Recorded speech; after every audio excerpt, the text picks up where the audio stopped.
Good afternoon. Today we're going to be changing the diff fluid on our old friend, the RMAX XT-R. And I picked up one of these pumps because I can't find my old one because it's going to be almost impossible to fill the diffs without some kind of pump.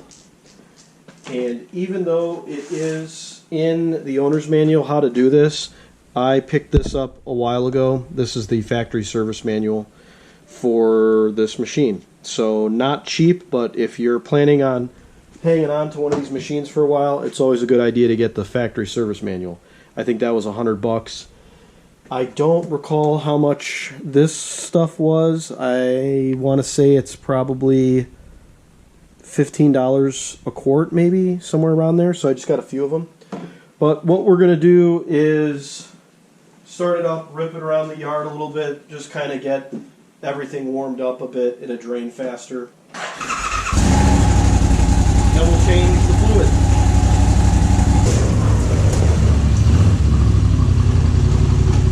Okay, good and warm now. That's the fill. Drain is that one under there.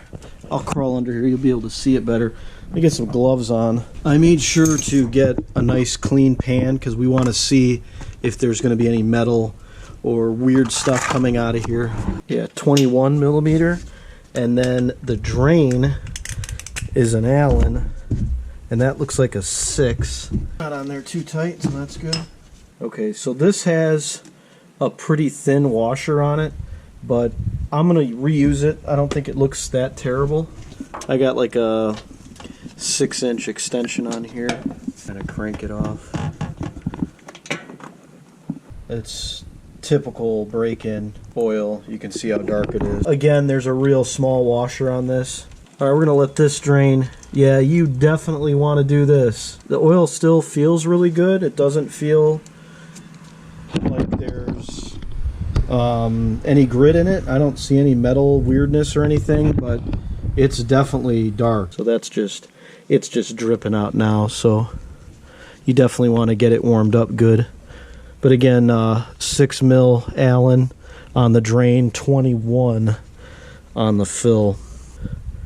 Our bottle and pump already, so this should make it nice and easy. Just get the hose in there, pump a little bit, and wait for it to start basically dripping out of here, and then you put it in and you're done. So got our little hosey. This thing's gonna take half of this, so I'm just going slow because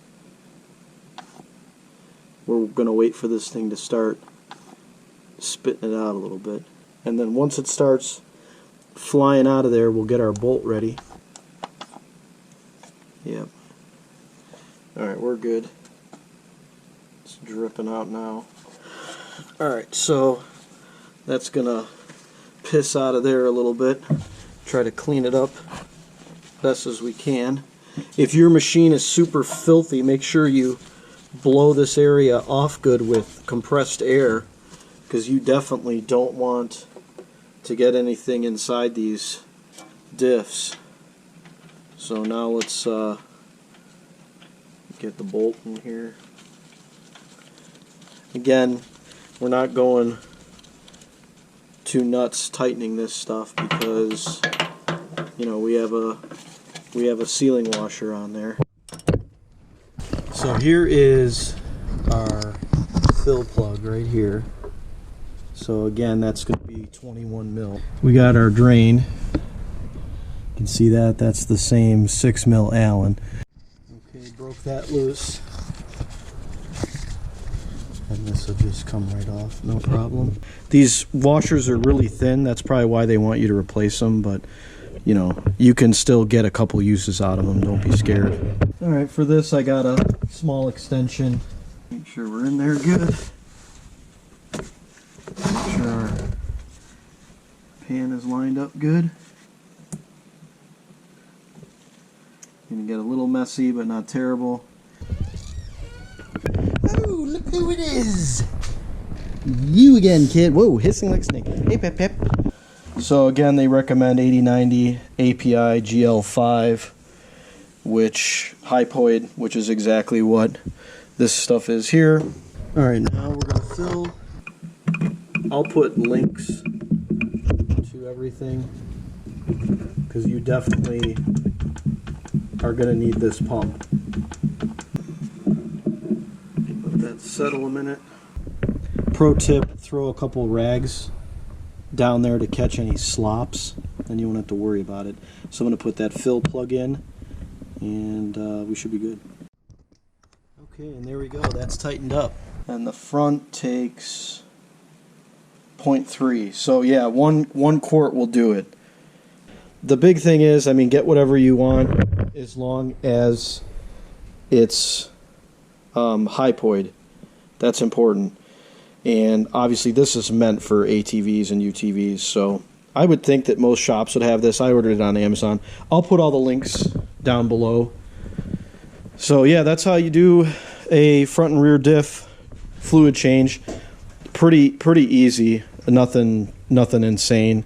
It might be a little bit trickier to do the front because you're kind of snaking your hands in there, but you definitely want to do this. So I got about 120 miles or so on this machine, and that stuff looked pretty whooped. So I think I'll probably put another 100 miles on it, then I'm going to change it again, and then it should be really good for a while. So appreciate you hanging out. Great machine, still love it. Did some real good trail riding past weekend. Love the machine. And stay tuned for more videos. Thanks for watching. Have a great day.